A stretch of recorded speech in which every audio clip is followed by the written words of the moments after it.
Hello team, welcome to another ATP Geopolitics video with myself, Jonathan MS Pearce. This is a UK political update that involves Elon Musk, one of my favourite people in the world, not obviously, if you've been following my content. Now, we've just had the Unite the Kingdom march, about 110,000, thereabouts. Some people say fewer, some people say more people were marching the streets with Union flags, St George's crosses and whatnot, talking really about wanting to, I guess, reclaim Britain for British people, being anti-immigration, particularly illegal immigrants, without potentially realising that legal immigration is a far greater source, like by a lot, by 25 times, 20 to 25 times, is a far greater source of immigrants than illegal immigration. But nonetheless, a lot of people taking to the streets and very unhappy, making a political statement.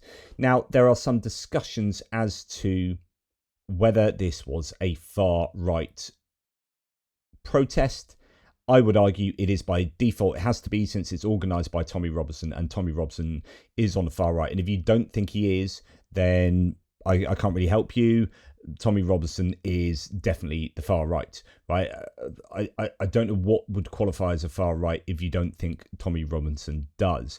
I mean, do you have to be having a small moustache and walking with a certain salute in SS gear in order to be? Is that the only qualification for far right? Anyway, so I'd say it's definitely far right, but there will have been many other people on the protest marches as well, and I'm going to talk about that. I'm going to give you two kind of interpretations of the march later in this video, but I want to, the main crux of this video is Elon Musk's incitement to political violence and to political revolution, which I think is incredibly dangerous. And I think it fits in with his tech authoritarianism. And I'm going to talk a little bit about that in another video, about some claims about his grandfather, and actually all of this kind of fitting in with really a bit of family history in where he sees the world. But anyway, let's just have a little look at what Elon Musk actually said. And this was live transmitted to Tommy Robinson at the march. And you can see that here. Nothing to see here, says Ali Fogg. Just a foreign billionaire openly and explicitly calling for the overthrow of the elected government of the UK with a fascist coup d'etat. Is that where we are? Will there be any political response? Actually, there is a little bit of a political response coming from the Lib Dems in the UK, but we'll come to that in a second. This is what Elon Musk said, and pay attention to the words. They are serious. The government can obviously use whatever powers are available to suppress the people. And so I really think there's got to be a change of government in Britain. And you can't, we don't have another 4 years or whatever the next election is. It's too long. Something's got to be done. There's got to be a dissolution of parliament and a new vote held. And really what matters is rallying the people of Britain, really getting the people of Britain to get the message out there, talk to your friends and family, and build a massive power base among the people. And like I said, you really got to appeal to the sort of average, the normal people that just want to go about their business. That they're sort of in a village somewhere, they're working, they just want to mind their own business. But you've got to point out to them that if we don't take action, they won't be able to mind their own business because other people are going to come and maraud them. There's genuine risk of rape and murder, and the destruction of the country, and dissolution of the entire way of life. And so, yes, in the normal course of business, if things were, if you weren't under a massive attack, then I find this deeply offensive, as if we're under a massive attack.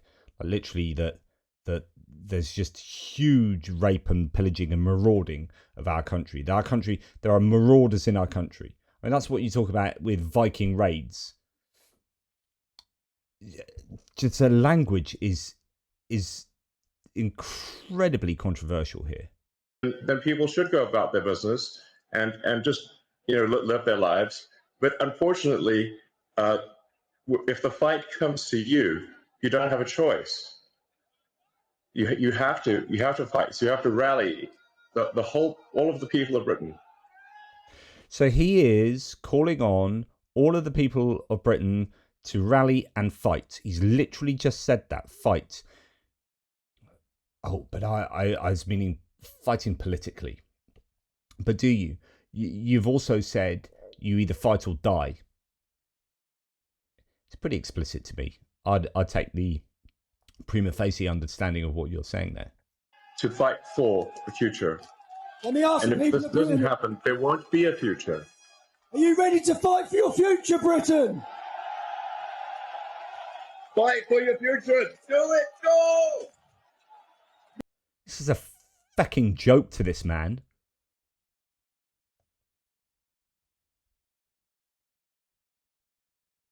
Are you ready to fight for your future, Britain?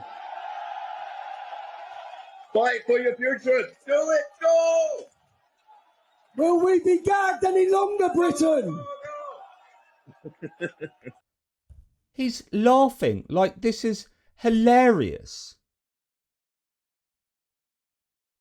He's calling for political overthrow and violence on the streets of Britain.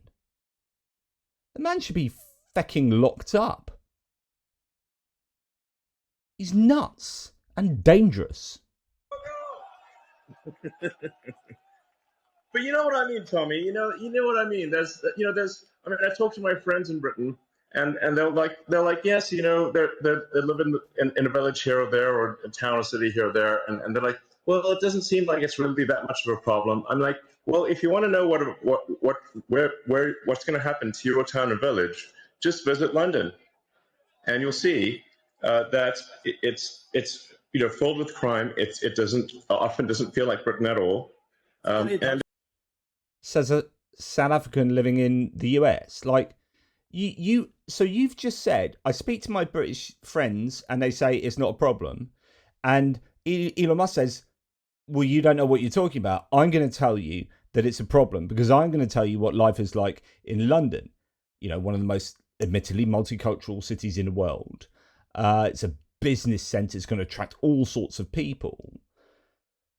But what's the crime data you're presenting there? I mean, it is the biggest city in the UK by country miles, so it is in real terms going to have more crime.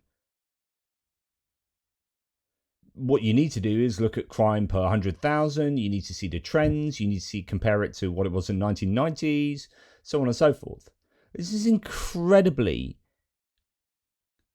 naive, yet controversial and dangerous rhetoric from an imbecile. Crime, it often doesn't feel like Britain at all. How do you know? And it's only... How long have you lived in Britain? Honestly, how long have you lived in Britain? How do you know what Britain feels like? You've just told me that you're disagreeing with the British people you've spoken to, who are your friends. And you've disagreed with them based on, where are you getting that sense of feeling from?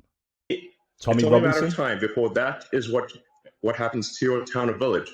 That will spread town and village in the country, and no one will have any peace. We're running out of time, people. We're running out of time. So, summary there. There's got to be a change of government in Britain. We don't have another 4 years, or whenever your next election is. It's too long. Something has to be done. There has got to be a dissolution of Parliament and a new vote held. You've got to appeal to the average, the normal people that just want to go about their business that are in a village. You've got to point out to them that if they don't take action, other people are just going to come and marauder them. There's genuine risk of rape and murder and a destruction of the country and dissolution of the entire way of life. If you're under massive attack, then people should go about... If you weren't under massive attack, then people should go about their business. But unfortunately, if the fight comes to you, you don't have a choice. You have to fight, and you have to rally all the people to fight for the future. If this doesn't happen, there won't be a future. You know what I mean. If you know what's going to happen to your town and village, just visit London, and you'll see that it's filled with crime. Doesn't feel like Britain at all. It's only a matter of time till that happens to towns and villages. It will spread and no one will have any peace. Let's listen to Lewis Goodall on LBC. Elon Musk said to this crowd that violence is coming and you either fight back or die. This isn't just some skinhead who they've imported from somewhere in the country. This isn't just some thug who's been knocking around far-right politics in this country for the last 20 years, whinging into the middle distance. This is Elon Musk, the world's richest or second richest man who has control of possibly the most important political website and distributor of political information anywhere in the world. Turning up at a far-right rally, basically, I would argue, you could very credibly say, inciting violence in this country, saying that people in this country have to fight back against whom, where, with what, or you die. This is the sort of direction that we are being pushed. I believe very strongly most people in this country have no desire to go there or look at it or have any interest in that sort of invective or that sort of rhetoric. And yet we are being pushed and pushed and pushed towards it. We are the proverbial frog in the boiling water in the jar. So Ed Davey, the leader of the third biggest political party in Parliament, so it's Labour, then the Conservatives, then the Lib Dems. They've got some 80-odd MPs, if I remember correctly, 82 possibly. I've written to Keir Starmer, Kemi Badenoch and Nigel Farage, urging them to join me in condemning Elon Musk's dangerous remarks inciting violence yesterday. As leaders, we must stand together and make clear Musk will face serious consequences for these actions. I don't disagree. So the attempts this weekend by Elon Musk to sow discord and incite violence on our streets represent a serious and dangerous interference in our democracy. Speaking at the United Kingdom march organised by far-right hate preacher Tommy Robinson, Musk told the crowd that, quote, violence is coming and that, quote, you either fight back or you die. We didn't see that in the clip we had. The United Kingdom has always prided itself on resolving disagreements through debate, through the ballot box and through the rule of law. The recent conduct of Elon Musk deliberately spreading misinformation, stoking anger and encouraging violence represents a reckless and dangerous assault on those values. The attempt to endanger public safety and meddle in our politics must be met with clarity and resolve.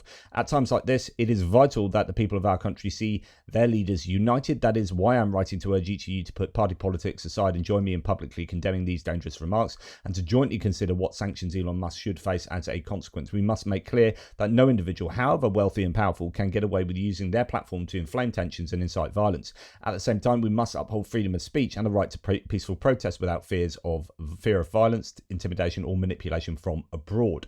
The strength of Britain lies in our shared commitment to mutual respect, decency and the rule of law. If we fail to speak with one voice now, we risk emboldening those who want to threaten these values and undermine our democracy. I hope you'll join me in making this important stand. Yours sincerely, Ed Davey. I just spot on.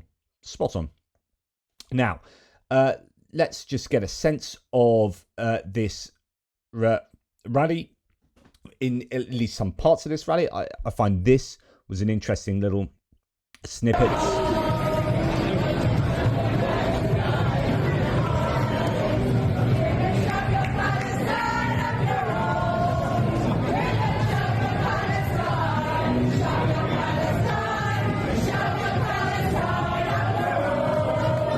So there's a real melange, a real mix of different ideologies going on here. So the idea, and the UN has just pretty much recognized the Palestinian plight in a number of different ways, and many countries are recognizing Palestine as a state, and yet here we have these marchers saying you can shove Palestine up your ass, flying Israeli flags and the Union flags as well.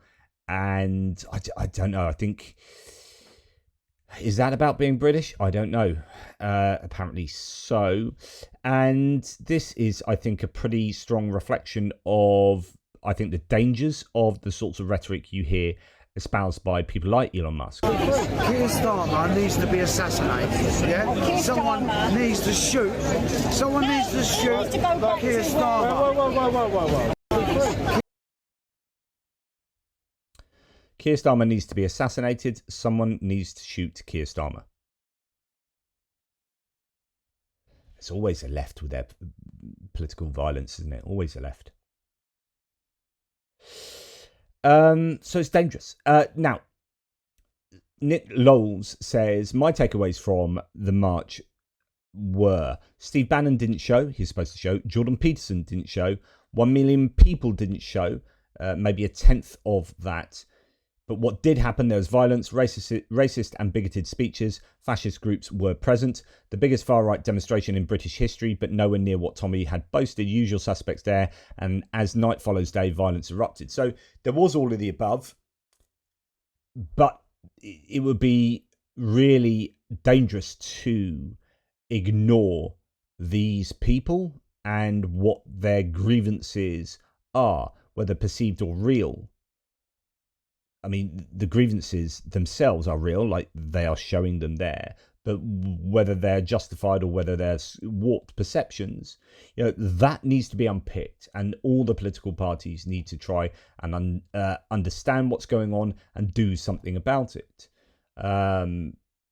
Positive narratives, education, proper information. For example, as I showed the other day, the data on migration and how it spiked, why it spiked, how we had what we thought was quite a bit of European migration prior to Brexit. Then Brexit happened and the rules changed. We weren't taking European migrants, but we still needed the people. And in fact, they changed the rules. The ruling party, that being the Conservatives, changed the rules. And there were loads of non-EU migrants coming in on student visas, a huge amount on student visas that then got transferred into working visas. And in fact, what we thought were quite high numbers of European migrants were nothing compared to where it spiked sort of COVID and post-COVID. And those numbers were phenomenal, but they were legal migrants filling job roles that we wanted to fill cheaply, or taking them on as students and then converting into working visas, and then you bring your family over, etc., etc. But that's all legal. Well, if you've got an issue, that's what you want to be working on, rather with immigration. That's what you want to be looking at, rather than the boat people. It's not to say the boat people aren't a problem, but it's understanding that they are a small fraction, like 4.8% of the migrants coming to the UK. So, when you heard many opinions at the march saying, we are really worried about boat people and illegal immigrants, it's like, okay, well, if you're worried about how the streets look different and there are more brown-skinned people and whatnot, if you're thinking that it's because of illegal immigration and boat people, then you're just wrong. So,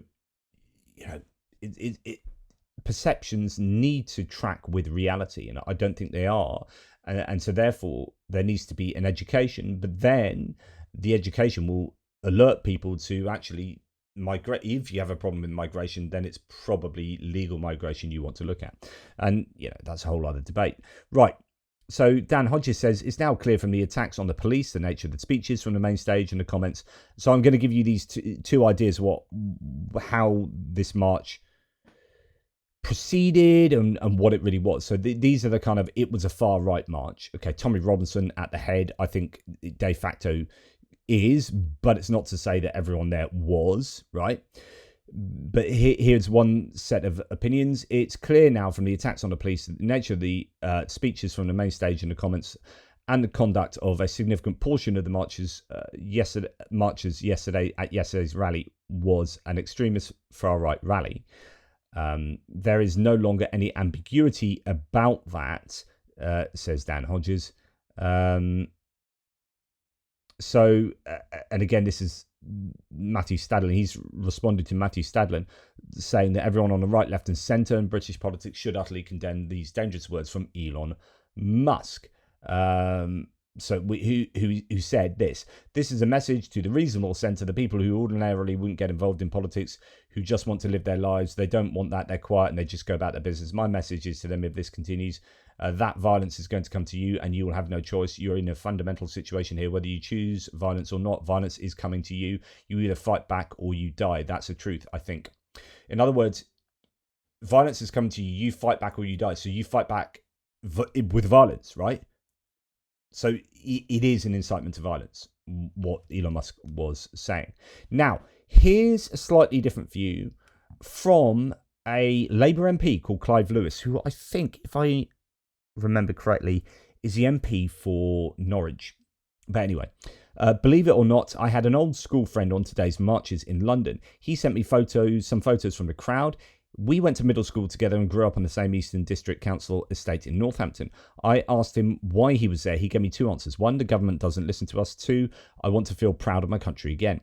He wore a Union Jack or Union flag, not a St. George's cross. As he said, that one had been hijacked by racists, which is interesting. Anyway, he wasn't there for Hopkins, so Katie Hopkins, Elon Musk, or any of the professional grifters, as he put it. He was there to feel part of something bigger, though he admitted there were a lot of, in his words, arseholes there.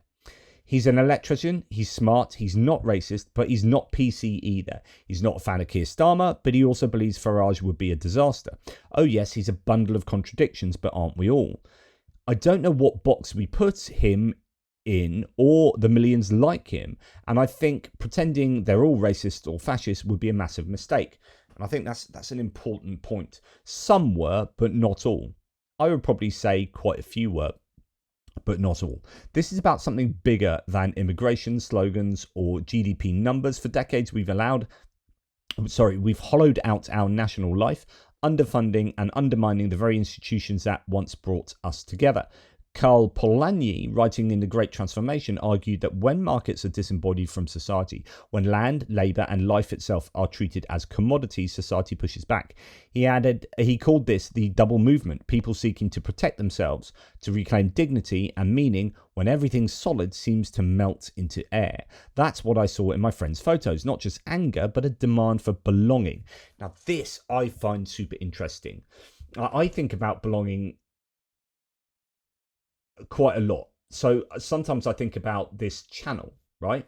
And you guys as viewers, now some of you will be coming across this video and will be spitting at the screen or nodding your head in agreement, but you aren't a regular viewer here. But I have a decent number of really loyal viewers, I think, that I'm truly, truly grateful for being there. And, I call you the team, and there's a sense of community. And that is a sense of belonging that, in this case, transcends borders, but you're brought together by a commonality of whatever it is, political commonality or interest in Ukraine or whatever. And we each have this in many domains of our lives where we associate with people like us and we get this sense of belonging. But for many people out there, they want that sense of belonging in a much larger national way that you possibly don't get in the UK unless you're playing sports, and that's often brings people together. But I think that the national pride we have is often a bit toxic, and that I think that's really challenging. I've talked about previously how Ukraine and their flag, but through their flag actually has a really positive sense of nationalism, right? And the flag is very positive because it stands for an awful lot of really positive things that are being expressed at the moment because they're under such pressure from, everyone, but obviously Russia most pertinently. And that's bringing out the best of Ukraine in terms of this is who we are and this is what we stand for, and their national culture is coming through and so on and so forth. The UK is a melting pot of all sorts of different cultures over time, and yes, you can say that's the same for many countries, but having been a country that has had an empire and at one point kind of scare quotes controlled a third of the world or whatever it is, right, means that we get a lot of migration that has taken from the places that we've gone around the world and stuck flags in. And then we're all really proud, or not we're all, many people are proud of the British Empire. Many people aren't actually, because I understand how exploitative empires are. But for those, I've played you videos of people at a pub. For example, the last one was people at a pub the other day who are a Reform UK voting pub, if you like, or the pub was full of these people. And I interviewed them, and one was saying, I want to bring back the British Empire, and blah, blah, blah. This kind of rose-tinted sense of the British Empire, which is, this is us as Britain, predominantly white people, going around the world, putting our flags in these other countries. But, we can control you, and we were this great nation. We want that back. We don't want all those people from these other countries being in our country. No, we just want the bit where we go around and we're really powerful. So I think there's some really interesting questions about, what is a positive, healthy nationalism for the UK, given our very interesting history. I mean, we do have a rich history. Rich not necessarily meaning great, but just it's rich with all sorts of stuff going on. We're a maritime nation that has been both invaded by many people and that has invaded many countries as well, and that makes for a very confusing sense of who we are, arguably, although some people argue very clearly as to who they are. But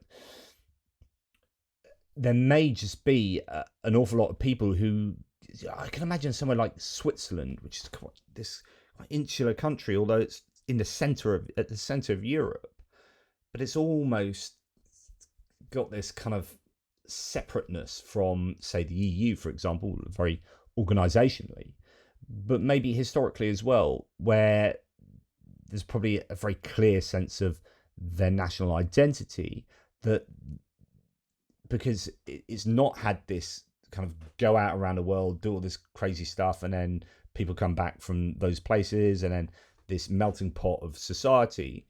Switzerland probably doesn't have that so much. It's much more localized movement of people, but it's not been an empire. And I don't know. I wonder whether a country like that would find it easier to have a positive sense of nationalism than the UK, but I don't know. I'm just kind of spitballing here. Now, anyway, Lewis here continues. We've replaced collective experience with atomization. Without getting too nostalgic, programs like the BBC's Generation Game once pulled in millions every Saturday night, giving us something we could all talk about on Monday morning. Now we watch Netflix, Disney Plus, Prime, or Paramount alone in algorithmic silos. So true. So I often talk about WALL-E being a really prescient Disney film. If you've not seen WALL-E, it's humans basically leave Earth. It's a trash heap. They go into space on these spaceships, and then WALL-E, this little robot's one of these robots that's going around just picking out all the trash and putting them into big recycling heaps.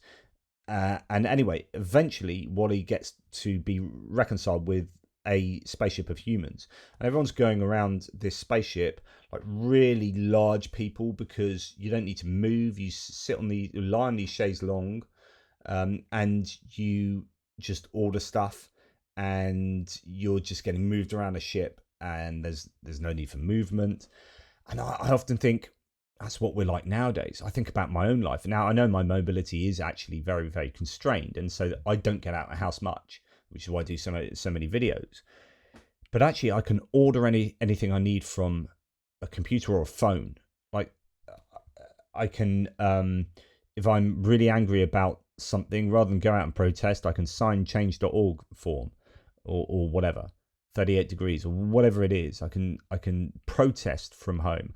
I can feel that I'm with my friends. I can have, during lockdown, I had, instead of going down a pub, just ordered in some beers, and we had Zoom calls where we, instead of going down a pub, we'd just sit and talk bollocks to each other from where I'm speaking to you now. And you guys are watching here and speaking to people in the comment thread. Do you know what? We can meet our social needs from our own houses now. My sons play too much PlayStation, but they do that because they used to go out and meet mates around their houses back 30 years ago to play games and mess around with each other. Now they play games and mess around with each other online. And that's the modern life. But there is this atomization where our communities are our houses, and they spread out from there. But we've lost a kind of real sense of localized community, I think. So there's something to be said about this. Football used to be affordable and rooted in the community. Now it's millionaires playing for the profitability of billionaires. The NHS, the post office, the railways, all chipped away, run down, sold off, or centralised, leaving people feeling powerless and disconnected. And don't get me wrong, some kind of Hovis Labour nostalgia for the 1950s isn't the answer. The country back then was often intolerant, grey, and deeply unequal. But what we've built since is a society that gives people little to hold in common, no collective story about who we are or what we're for. And I think, even when you're looking at the deunionization of the workforce, you used to have community through being in unions. And now we've gone from a collective existence to an individual existence. So I think individualism is at the heart of what's going on here. There's a greed, there's a out for yourself kind of sense of individualism here that I think it pervades through society these days. I reckon that's partly why my mate marched, not because he wants to turn back the clock, but because he wants to feel pride again. Pride in a country that is inclusive, fair, and offers a role for everyone. I would argue whether that's what everyone at the march felt, though. Anyway, in terms, what does inclusive mean? And what does fair mean? Because if it's fair, I think people are like, I want it fair for me and mine, and people like me. Anyway, pride in a nation that has a respected place in the world, tackles grotesque inequality, and bear in mind that the UK is now, I think, the second worst in the world for inequality after the US. We're going in the US's direction, and I think we should be embracing social democracy, or democratic socialism, sorry.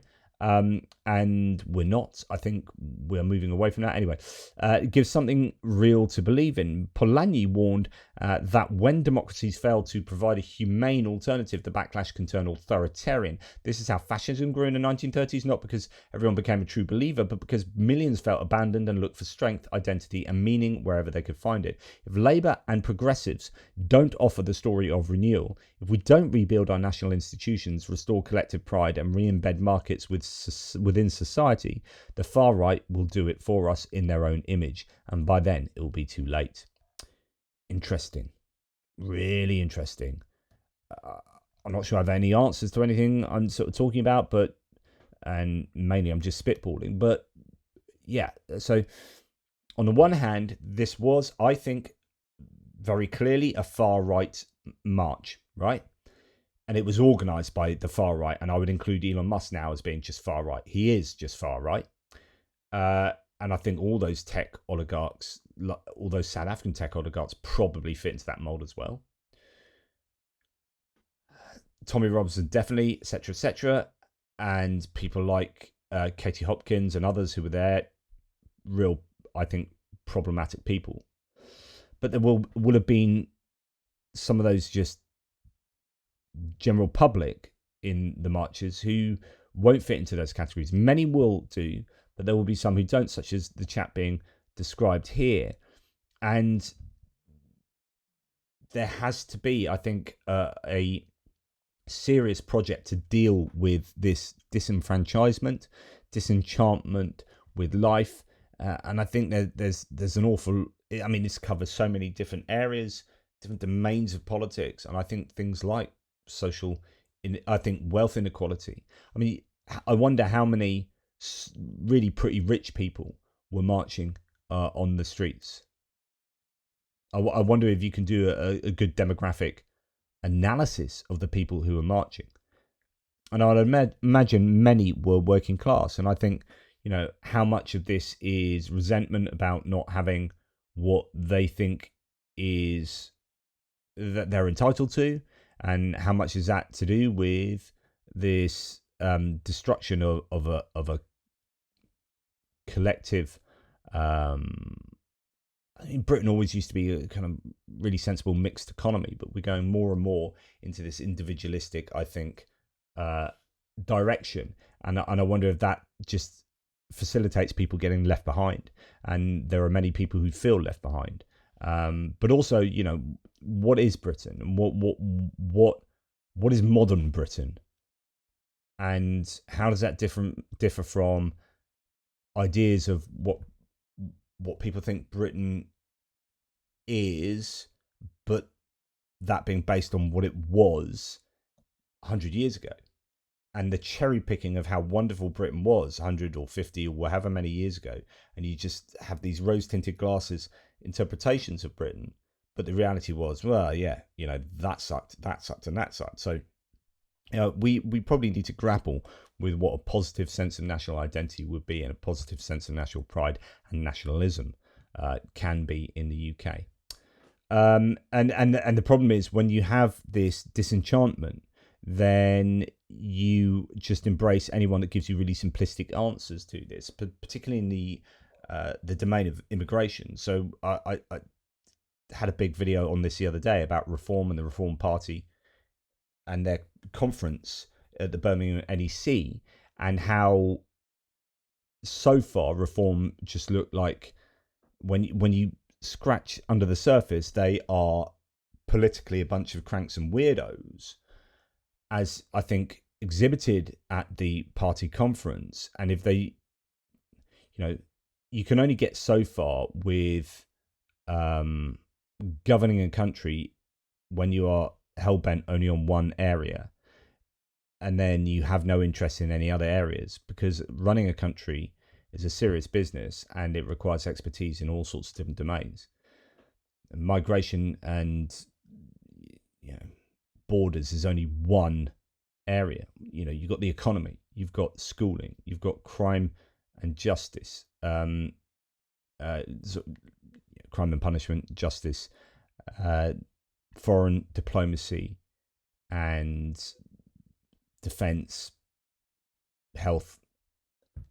How a Reform going to deal with that, since they're this nascent party, I think, that hasn't yet matured enough to get sensible, experienced politicians and activists working for them. And anyway, the reason I'm finishing on that is because I did that whole video saying, so many local councillors have been elected for Reform, and they've either been sacked, or they're under investigation, or they've gone truant, or they're resigned, and it's a bit of a controversy. And I said, Nigel Farage, if he's going to be serious about taking power at the next election, he needs to sort that issue out. And it's just so frustrating that I did that video and ended talking about that, and literally just after I pressed go on the video, like very soon afterwards, this news piece came out, which is new Reform-led councils swamped with complaints. And so, when we're going to refer back to this march, okay, these people on the march, 110,000 people, what do they want? What do they want the country to look like? And where is this going? Where is this going for all the other political parties? Where is this going for the electorate? Are we going to jump on this bandwagon of, yeah, let's have change, we want Britain, we want to be proud of Britain, so on and so forth? And then who do we elect? If we've jumped on that bandwagon, if it ends up being Reform, then are we just going to get, this is, at the moment, a party, we've got a situation of a political party who are not fit for purpose for local governance. And then if we're going to let them in as a national government, then will it just look like this on a much bigger scale? And that's a problem.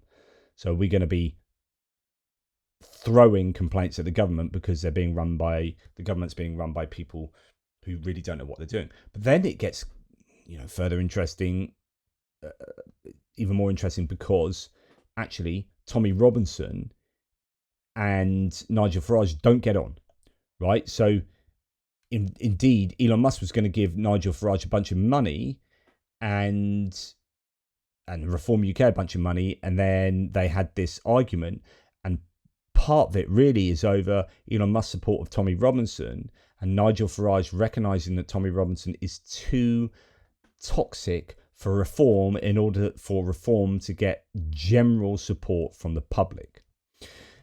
And that's super important. And this is why I'm telling you that Reform aren't, I would say they are far right, or they are right-wing populists, but they're not far right. And there's such a wide array. I mean, Reform supporters include the far right, but they aren't a far right party. But Tommy Robinson is a far right dude, and that is a real challenge for Nigel Farage going forward, and he's trying to do something about that. So he's tried to distance himself from Tommy Robinson. But if this march is organised by Tommy Robinson, then what's the relationship between Reform and this movement here?